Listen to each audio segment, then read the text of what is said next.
Hello दोस्तों, welcome to my YouTube channel Tej electrical tips में आपका बहुत बहुत स्वागत है। दोस्तों, आज की वीडियो में हम बात करेंगे एसएसआर के ऊपर। जैसे कि मेरी स्क्रीन पर आप एक एसएसआर देख रहे हैं। आज इसकी वर्किंग जानेंगे, ये काम कैसे करती है, इसके कनेक्शन कैसे करते हैं, इसकी जो हम वायरिंग करेंगे वो किस तरीके से करेंगे, हम कौन कौन से स्टार्टर पर इसको लगा सकते हैं और कहाँ कहाँ पर हमें लगानी ज़रूरी है और कहाँ पर हम नहीं लगा सकते। मतलब नहीं लगानी चाहिए, हमें कोई ज़रूरत नहीं है। लेकिन कुछ कंडीशन ऐसी होती हैं, कुछ जगह ऐसी होती हैं जहाँ पे हमें एसएसआर लगानी पड़ती है। और दोस्तों, उस लगाने के पीछे क्या कारण होता है, ये सब कुछ आज की वीडियो में जानेंगे। तो दोस्तों, वीडियो में बने रहना, वीडियो को लाइक करना, शेयर करना, चैनल को सब्सक्राइब जरूर करना और वीडियो बिल्कुल लास्ट तक देखना, तो आप बिल्कुल अच्छे से समझ जाओगे। तो दोस्तों, जैसे कि मेरे पास एक एसएसआर दिख रहा है, पहले आपको मैं इसकी फुल फॉर्म बता देता हूँ। इसकी फुल फॉर्म होती है सॉलिड स्टेट रिले। जैसे कि एसएसआर है ना, सॉलिड स्टेट रिले। अभी आप फुल फॉर्म समझिए, ठीक है। हम इसको जो यूज करते हैं, हम क्यों यूज करते हैं इसको, जो हम यूज करते हैं इसको स्विचिंग कराने के लिए यूज करते हैं। अभी स्विचिंग कराना क्या होता है, जैसे कि हम स्विचिंग कराते हैं ना कॉन्टेक्टर को भी तो हम स्विच करा रहे हैं। मतलब हम किसी भी उपकरण को चलाने के लिए, जैसे कि हमारे पास एक मोटर है या हीटर है या कोई बल्ब है, हम इन्हें चलाने के लिए हम कॉन्टेक्टर द्वारा चलाते हैं। वही सेम एसएसआर से भी हम चला सकते हैं। एसएसआर से भी हम इसके कनेक्शन ऐसे ही करेंगे। लेकिन जब हम कॉन्टेक्टर से चला रहे हैं तो एसएसआर से क्यों चलाएं, हमें क्या जरूरत पड़ रही है। दोस्तों, वीडियो का टॉपिक यही है और इसको बिल्कुल जीरो से अच्छे से क्लियर कर लेंगे, एक एक चीज जानेंगे। क्योंकि इसमें जो है सॉलिड स्टेट नाम इसका पड़ा हुआ है, ये बहुत ज्यादा सॉलिड है और बहुत एडवांस फ्यूचर है इसके अंदर, बहुत एडवांस लेवल पे है। इसलिए इसके बारे में बारीकी से जानना बहुत जरूरी है, ठीक है। तो दोस्तों, जैसे कि मैंने बताया, हम किसी भी मोटर को चलाने के लिए कॉन्टेक्टर का इस्तेमाल करते हैं। लेकिन हम उसी मोटर को हम अगर सॉलिड स्टेट रिले से चलाए, मतलब एसएसआर से चलाए, तो हमें वहां पे क्या बेनिफिट मिल सकता है, ठीक है। तो जैसे कि हम कॉन्टेक्टर से चला रहे हैं, कॉन्टेक्टर की वायरिंग हम कैसे करते हैं, हम पुश बटन द्वारा करते हैं। सेम इसकी भी ऐसे ही कर सकते हैं, हम इसको पुश बटन से भी चला सकते हैं या फिर किसी सेंसर से भी चला सकते हैं। दूसरी चीज, हम जो कॉन्टेक्टर के इनपुट में वायरिंग करते हैं, इनपुट में हम क्या लगाते हैं, L1 L2 L3 पे हम क्या लगाते हैं, R phase, Y phase, B phase. Same इसमें भी हम ऐसा ही कर सकते हैं। इसके इनपुट में आर वाई बी तीनों फेस लगा देंगे। कॉन्टेक्टर की आउटपुट से हम क्या करते हैं, T1 T2 T3 से हम आउटपुट सप्लाई लेते हैं, तो हम उन्हें कहाँ पे लगाते हैं, मोटर पे लगाते हैं, ठीक है। तो इसमें भी सेम ऐसा ही है। इसकी भी आउटपुट से हम आर वाई बी, मतलब यू वी डब्ल्यू तीनों फेस आउट करके मोटर में लगा देंगे। वायरिंग होगी, पावर वायरिंग सेम होगी। अब कंट्रोल वायरिंग, जो कंट्रोल वायरिंग हम कॉन्टेक्टर में करते हैं, मतलब कॉन्टेक्टर के A1 और A2 टर्मिनल होते हैं, इसमें भी सेम ऐसे ही होते हैं, A1 A2 टर्मिनल। हम कॉन्टेक्टर को 110 वोल्ट पे भी ऑपरेट कर सकते हैं, 220 वोल्ट पे भी ऑपरेट करा सकते हैं या फिर 440 वोल्ट पे भी ऑपरेट करा सकते हैं। लेकिन इसमें ऐसा नहीं है, इसमें चेंज है। इसमें हम ये जो ज़्यादातर कहती है, ये डीसी पे ऑपरेट होने के लिए कहती है एसएसआर। मतलब हम इसको ऐसा नहीं है कि 220 वोल्ट पे ऑपरेट करा दिया या 440 पे। इस पे जो रेटिंग लिखी है, इसकी रेटिंग के अनुसार ही कराते हैं। हम कॉन्टेक्टर में एक चीज़ और भी कर देते हैं, मान के चलो उस पर 220 वोल्ट लिखा है ऑपरेट कराने के लिए, मतलब जो हम A1 A2 पे जो हम सप्लाई लगाते हैं उस पर 220 वोल्ट लिखा, तो हम वहाँ पे 240 भी दे देते हैं या 250 वोल्ट पे भी ऑपरेट करा देते हैं, कोई दिक्कत नहीं होती। लेकिन इसमें ऐसा नहीं कर सकते, जो इसकी रेटिंग लिखी होती हम उससे ज़्यादा एडवांस नहीं जा सकते, ठीक है। तो दोस्तों, अब जब मैं ना आपको इसको सेम टू सेम कॉन्टेक्टर की तरह बताने लग रहा हूँ, अब आपके मन में ये भी सवाल आ रहा होगा, जब सेम टू सेम कॉन्टेक्टर की तरह ही इसके कनेक्शन है, कॉन्टेक्टर की तरह इसकी कॉन्टेक्ट है, तो हमें लगाने की जरूरत क्या है। अब ये समझने वाली बात है, ये इंपॉर्टेंट टॉपिक है, इसको आप बहुत अच्छे से समझते जाना। हम कॉन्टेक्टर में हमारा जो होता है, हमारे कॉन्टेक्टर में क्या होता है, कॉन्टेक्ट होते हैं। जब हमारी सप्लाई L1 L2 L3 से T1 T2 T3 तक पहुंचती है, तो वहां पे हमारे बीच में कॉन्टेक्ट होते हैं। वो कॉन्टेक्ट क्या होता है, जब हम कॉन्टेक्टर के A1 A2 पे सप्लाई देते हैं तो उसके अंदर कोयल होती है, कोयल मैग्नेट बनाती है, तो मैग्नेट द्वारा वे कॉन्टेक्ट आपस में चिपक जाते हैं, ठीक है। तो हमारी सप्लाई क्या होता है, आगे पास हो जाती है और उसमें हमारी मोटर चल जाती है, लेकिन हमें कोई समस्या नहीं होती। लेकिन सॉलिड स्टेट रिले एसएसआर में ऐसा नहीं है, ठीक है। अब आपके मन में ये भी सवाल आ रहा होगा, अगर कोई कॉन्टैक्ट नहीं है तो सप्लाई कैसे पास हो रही है। दोस्तों इसमें एडवांस फीचर है, मैं आपको बताने वाला हूँ। इस पर थोड़ा सा गौर देने वाली बात है, थोड़ा सा ध्यान से सुनने वाली बात है। जब हम इसके टर्मिनल पे, मतलब A1 और A2 वाले टर्मिनल, मैं आपको कॉन्टैक्टर की भाषा में ही समझा रहा हूँ ताकि समझने में आसानी हो जाए। मतलब जब हम इसको ऑपरेट कराने के लिए इसके माइनस प्लस पे, या कॉन्टैक्टर की भाषा में आ जाता हूँ, A1 और A2 टर्मिनल पे जब हम सप्लाई पास करते हैं तो इसके अंदर एक LED जल जाती है, और LED जो है फोटोसेटिव को सक्रिय कर देती है। मतलब एक फोटोसेटिव इसमें डिवाइस है, उसको ये चालू कर देती है, और फोटोसेटिव अपना ट्रांजिस्टर इनपुट पे जो लगी हुई थी RYB फेस, वो आउटपुट में हमें मिलने लगती है। अभी आप समझे, एक बार मैं फिर से बताता हूँ आपको। जब हम इसके A1 A2 टर्मिनल पे सप्लाई देते हैं तो एक LED सक्रिय हो जाती है, मतलब एक LED जल जाती है, और वो LED अपनी कमांड फोटोसेटिव डिवाइस को दे देती है। फोटोसेटिव एक डिवाइस है इसके अंदर, उसको दे देती है, और वो अपनी कमांड थायरिस्टर या ट्रांजिस्टर को दे देता है। तो हमारी सप्लाई क्या है, आगे मिलने लगती है, जैसे कि आप इमेज में देख पा रहे हो ना, सेम। ठीक, अभी मैंने आपको बताया किस तरीके से होती है। अब कॉन्टेक्टर में क्या था, हमारे टर्मिनल थे, उसमें मैग्नेट बन रही थी, टर्मिनल आपस में जाके कॉन्टेक्ट हो जाते थे, और वो हमें सप्लाई आगे मिल जाती थी। अब कॉन्टेक्टर के, इसके सामने कॉन्टेक्टर में कितने नुकसान होते हैं अब वो जाने। ठीक है, अभी मैंने आपको बताया किस तरीके से ऑपरेट हो रही है।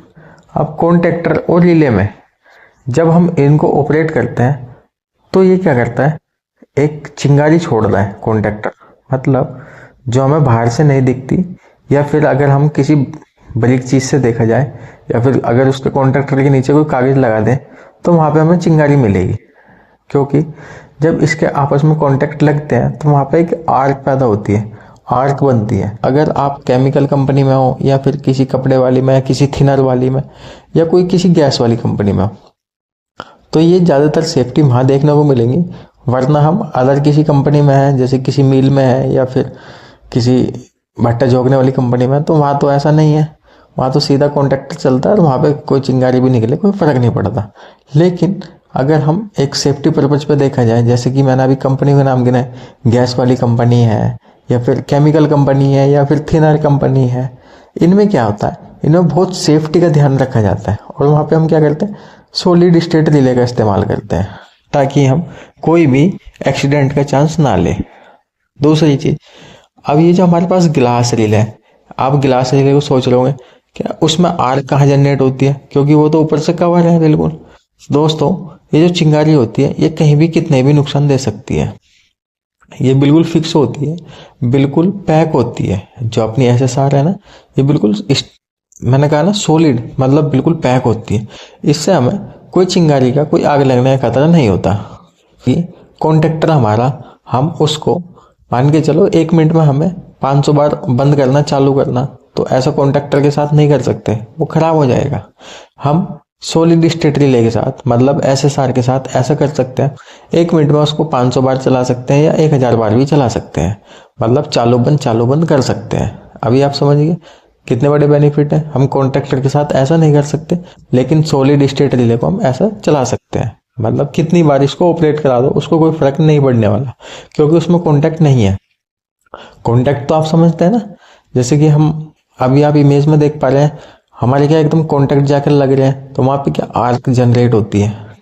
ये तो आप समझ गए ना, ये आपने देखा भी होगा। यदि अगर इस वीडियो को कोई नए लड़के देख रहे हैं तो उनके लिए बहुत बेनिफिट है, बहुत समझने वाली बात है। थोड़ा सा अगर गौर से और समझेंगे तो बहुत अच्छे से समझ जाएंगे। DC पे कैसे, अभी हमारे कॉन्टैक्टर होते हैं, कॉन्टैक्टर में हम 110 वोल्ट पे भी ऑपरेट करा सकते हैं, 220 वोल्ट पे भी, या 440 वोल्ट पे। लेकिन इसके केस में ऐसा नहीं है। SSR के केस में, SSR क्या है, ज़्यादातर हम 95% ये DC पे ऑपरेट होती है, और ये अपने ऊपर लिख के देती है कि 4 वोल्ट से लेके 32 वोल्ट तक, 4 वोल्ट से लेके या 6 वोल्ट से लेके 24 वोल्ट तक, तो उससे हम ऑपरेट करा सकते हैं। हम सिर्फ उतने ही वोल्ट देंगे इसमें। कॉन्टैक्टर में तो क्या, मैंने अभी आपको बताया ना, हम 220 वोल्ट का कॉन्टैक्टर लिया हमने, हम उस पर 250 वोल्ट भी दे सकते हैं, तो वो चलेगा। लेकिन इसके केस में ऐसा नहीं है। जो इसने अपनी रेटिंग लिख के दी, ये कहती है कि 4 वोल्ट से 32 वोल्ट तक के बीच में आप इसको वोल्ट दो। तो हम उसमें क्या करेंगे, हमें वहाँ पे डीसी मांग रही है ऑपरेट होने के लिए, उस केस में हम क्या करेंगे, एसएमपीएस का यूज़ करेंगे। मतलब हम या तो 24 वोल्ट का एसएमपीएस ले लेंगे या फिर 12 वोल्ट का। तो हम उससे एसएमपीएस से माइनस प्लस इसमें लगाएंगे। अब इसके कनेक्शन कैसे करने होते हैं, कनेक्शन इसको हम पुश बटन से भी ऑपरेट करा सकते हैं या किसी सेंसर से भी ऑपरेट करा सकते हैं, जैसा आपको सुटेबल हो। मतलब जैसे कि हमारी रिक्वायरमेंट होती है, हमें किस चीज़ से ऑपरेट कराना है। ठीक है, मैंने अभी एग्जांपल दिया ना, हीटर को चला सकते हैं। हीटर हमारा कोई सा भी है, मान के चलो 440 वोल्ट का या 220 वोल्ट का, हम हीटर भी ऑपरेट करा सकते हैं। और दोस्तों हीटर को हम क्या करते हैं, ज़्यादातर हम टेम्परेचर कंट्रोलर मीटर द्वारा इसको चलाते हैं हीटर को। मतलब टेम्परेचर कंट्रोलर जो हम लगाते हैं, हमें टेम्परेचर मान के चलो 80 डिग्री लेके चलना है, तो 80 डिग्री पर हमारा टेम्परेचर जो मीटर है वो कट ऑफ करता रहेगा। मतलब 80 डिग्री से ऊपर जाएगा तो कट कर देगा, 80 डिग्री से नीचे आएगा तो फिर चालू कर देगा। तो उस केस में क्या होता है, हमारा बहुत ज़्यादा चालू बंद होता है। चालू बंद होता है तो कॉन्टेक्टर क्या करता है, उसमें जल्दी खराब होता है। मतलब जल्दी खराब कैसे होता है, उसके कॉन्टेक्टर क्या है, उसके जो कॉन्टेक्ट है, उसके कॉन्टेक्ट क्या होता है, वो पिघल जाते हैं, खराब हो जाते हैं। तो हमें कॉन्टेक्टर बदलना पड़ता है या फिर उसके कॉन्टेक्ट चेंज करने पड़ते हैं। दूसरी बात, कॉन्टेक्टर क्या आवाज़ करता है, गूं गूं पू पू इस तरीके से आवाज़ करता है, क्योंकि जितनी बार भी चलेगा, क्योंकि उसके जो है कॉन्टेक्ट घिसने लग जाते हैं हल्के हल्के, तो वो क्या करता है, आवाज़ करता है। लेकिन ये सॉलिड स्टेट रिले मतलब एसएसआर, ये आवाज़ नहीं करती, बिल्कुल साइलेंट होती है। प्लस पॉइंट है, ये बेनिफिट है, मतलब हमें बिल्कुल ऐसा डिस्टर्ब नहीं कर रही। और दोस्तों जैसे कि टेम्परेचर कंट्रोलर होता है, वो 1 मिनट में अगर हम उस पर मोटर चला रहे हैं, मोटर है, या कोई हीटर चला रहे हैं, हीटर, या कोई बल्ब जला रहे हैं तो बल्ब, तो वो कितनी ही बार उसको अप डाउन मतलब चालू बंद करता है। कॉन्टेक्टर का मैंने नुकसान बता दिया आपको और इसका फ़ायदा। ठीक है, ये आप समझिए हम किस तरीके से करते हैं। अगर टेम्परेचर कंट्रोलर से किसी को कनेक्शन करने में कन्फ्यूजन है कि हम उसके कनेक्शन कैसे करते हैं, तो मेरे को कमेंट कर देना, मैं उसको पेपर पे एक अच्छे तरीके से बना के डायग्राम से समझा दूंगा। बिल्कुल एक वायर कैसे लगाना है उस तरीके से बताऊंगा। चलिए अब इसके जो है कनेक्शन करने सीख लेते हैं, क्योंकि ये कंफ्यूज करिए डीसी वोल्ट में, क्योंकि हम ऑपरेट करानी डीसी वोल्ट से। पावर सप्लाई तो हमारी RYB फेस, तीनों फेस है। पावर इनपुट में लगा दी है और आउटपुट ले जाके हमने मोटर में लगा दी, या फिर हमने हीटर में लगा दी, या फिर हम बल्ब जलाना चाहते तो बल्ब में लगा दी। तो दोस्तों अब जो है इसकी कंट्रोलिंग में क्या बोल रहा है, डीसी वोल्ट 4 वोल्ट से 32 वोल्ट या 24 वोल्ट तक। तो हम एसएमपीएस से एक अपना प्लस लेंगे। प्लस क्या करेंगे, हम पहले हम माइनस की कंट्रोलिंग कर लेते हैं। माइनस हम डायरेक्ट लगाते हैं, माइनस हमने एसएमपीएस के 0 वोल्ट से लेके और एसएसआर के 0 वोल्ट पे लगा दिया, मतलब जो हमारा उसका माइनस है उस पर लगा दिया। अब हम प्लस जो लेंगे, प्लस को हम एसएमपीएस से प्लस लेंगे। अगर हमें पुश बटन द्वारा चलाना है तो पुश बटन हम बीच में डाल देंगे। मतलब पुश बटन में हमारा एनोड टर्मिनल होता है, तो एनोड टर्मिनल के 3 नंबर पे इन करेंगे, 4 नंबर से ले जाके इसके एसएसआर के प्लस पॉइंट पे लगा देंगे, तो हमारे पुश बटन द्वारा कंट्रोलिंग होगी। अगर हम किसी सेंसर से करना चाह रहे हैं, मान के चलो मैं पीएनपी सेंसर ले लेता हूँ। ठीक है, पीएनपी सेंसर, आपने पीएनपी सेंसर में सेंसर जो है, मैंने प्रॉक्सिमिटी सेंसर उसके ऊपर वीडियो बनाया, समझना है तो अच्छे से वीडियो देख लेना। लेकिन मैं यहाँ पे सिर्फ आपको कनेक्शन बताऊंगा और कुछ नहीं बताऊंगा। तो हम जो प्लस वाला वायर लेंगे एसएमपीएस से, प्लस वाला वायर लिया हमने और सेंसर के रेड वायर पे लगा दिया, ब्राउन वायर पे। ब्राउन वायर हमारा क्या हो जाता है, वो पॉजिटिव होता है। और एसएमपीएस से हमने 0 वोल्ट वाला मतलब माइनस हमने डायरेक्ट सेंसर के ब्लू वाले वायर पे लगा दिया। ब्लू वाला वायर हमारा क्या नाम है, पॉजिटिव होता है, वो निगेटिव होता है, मतलब हमारा माइनस होता है, निगेटिव होता है। तो हम क्या करेंगे, एसएमपीएस से हमने 2 वायर लिए 0 वोल्ट से, एक हमने लगा दिया एसएसआर के 0 वोल्ट पे और एक हमने लगा दिया सेंसर के नीले वाले तार पे, क्योंकि नीले वाला भी हमारा 0 वोल्ट होता है। ठीक है, अब मेरा सेंसर है पीएनपी मतलब पी से हमारा पॉजिटिव मिलेगा, क्योंकि लास्ट में पी आ रहा है तो हमें पॉजिटिव मिलेगा एसएमपीएस से, जो हमारा रेफरेंस मिलेगा। इससे सेंसर से जो हमें रेफरेंस मिलेगा वो पॉजिटिव मिलेगा। तो पॉजिटिव हमें कौन से कलर पे मिलेगा, हमें ब्लैक कलर पे मिलेगा। तो हम ब्लैक वाला वायर ले जाके एसएसआर के प्लस वाले वायर कॉन्टेक्ट पे लगा देंगे, प्लस वाले टर्मिनल पे लगा देंगे। तो अब जैसे ही इसके सामने कोई मेटल आएगा सेंसर के सामने, तो सेंसर ऑपरेट होगा। सेंसर ऑपरेट होगा तो ये अपनी कमांड ब्लैक कलर द्वारा एसएसआर के पॉजिटिव पे चलेगी। तो हमारा एसएसआर क्या है, वो ऑपरेट हो गया। ऑपरेट होने के बाद उसकी सप्लाई हमें आउटपुट में मिली। अब दोस्तों मैंने इतने सारे फायदे गिनाए, अब मैं इसके कुछ नुकसान भी बताता हूँ। नुकसान जैसे कि ये ओवर हीटिंग में काम नहीं कर सकता, मतलब जहाँ पे ज़्यादा हीट है ये हीट जनरेट भी करता है, मतलब हीट बनाता भी है। तो इसके लिए हमें क्या करना पड़ता है, इसके पास हीट सिंक लगानी पड़ती है। हीट सिंक कहाँ लगती है, जैसे कि एसी ड्राइव है, एसी ड्राइव में हीट सिंक लगानी पड़ती है, ऐसे ही इसमें हीट सिंक लगानी पड़ती है। ठीक है, ये ज़्यादा हीटिंग पे काम नहीं करता। दूसरी चीज़, आपको जो है एसएसआर कंफ्यूज बहुत करेगी। कंफ्यूज कैसे करेगी, मैंने इसके इनपुट पे RYB फेस लगा रखा है, लेकिन मेरी बंद कंडीशन में भी ये आउटपुट में भी हमको क्या है वोल्टेज दिखाएगी। मतलब हम अगर टेस्टर लगाएंगे तो चलेगा, हालांकि उससे हमारा कोई डिवाइस चालू तो नहीं होगा, रनिंग तो नहीं होगा, मोटर चलने की नहीं है, मोटर में कोई करंट नहीं जाएगा, लेकिन वहाँ पे हमारा टेस्टर जलता हुआ शो करेगा। मतलब वो बहुत कम वोल्टेज होता है, तो ये आउटपुट में थोड़ा थोड़ा सा वोल्टेज देती रहती है। उससे कोई इतना वो नहीं है कि हमारा कोई भी उपकरण हो रनिंग हो जाएगा, कुछ हो जाएगा, ऐसा नहीं होगा। ठीक है, दूसरा नुकसान ये है। तीसरा जानते हैं, ये कॉन्ट्रैक्टर के थोड़ा सा हाई रेटिंग में होती है। मतलब कॉन्ट्रैक्टर अगर हमारा कुछ कम पैसों का आता है तो उससे ज़्यादा पैसों में आती है, थोड़ी कॉस्टली होती है। ठीक है, एक नुकसान मैं वीडियो के बीच में बता चुका था आपको, मतलब कि हमें इसको जो है इसके रेटिंग के करंट के अनुसार ही चलाना पड़ता है। जैसे कॉन्ट्रैक्टर में मैंने बताया ना 220 वोल्ट की कोयल है तो हम 250 या 240 वोल्टेज भी दे के चला सकते हैं, वो मैनेज कर लेता है, वो चल जाता है। लेकिन ये इसके केस में ऐसा नहीं है, इसको प्रॉपरली वोल्टेज देने पड़ते हैं जो इसकी रेंज है, जो इसने अपनी रेटिंग दी हुई है। ठीक है, अब इसके जो है कुछ बेनिफिट जान लेते हैं। मतलब मैंने नुकसान भी गिना दिए 3-4, बेनिफिट तो मैंने वीडियो में बताए आपको, लेकिन एक आपको अब एक 3-4 बेनिफिट और भी हैं जो मैं आपको बता देता हूँ। पहली बात तो ये बहुत लॉन्ग लाइफ चलता है, मतलब बहुत अच्छा, काफ़ी लंबा चलता है। जैसे कॉन्ट्रैक्टर जल्दी जल्दी खराब हो जाता है, इसमें ऐसा नहीं है, बहुत लंबे समय तक चलती है, मतलब लॉन्ग लाइफ। ठीक है, और दूसरा बेनिफिट मतलब आर्क जनरेट नहीं करता। आर्क जनरेट मतलब चिंगारी नहीं छोड़ता है। ठीक है, ये भी एक बेनिफिट है। ये मैंने वीडियो के बीच में गिना है, लेकिन मैं आपको एक लाइन वाइज सीरियल वाइज बता देता हूँ। और तीसरा जो है, हम इसको बहुत तेज़ी से स्विचिंग करा सकते हैं। ये मैंने वीडियो के बीच में बताया ना, बहुत तेज़ी से स्विचिंग कराना, मतलब हम 1 मिनट में इसको 1000 बार चालू बंद कर सकते हैं। मतलब कितनी बार इसको स्विच कराओ, कितनी बार बंद करा दो, इसको कोई फर्क नहीं पड़ता। ठीक है, चौथा फायदा एक और बता देता हूँ। चौथा फायदा इसका दोस्तों, सबसे बेहतरीन फायदा, सबसे बेस्ट फायदा लगा, लो मेंटेनेंस।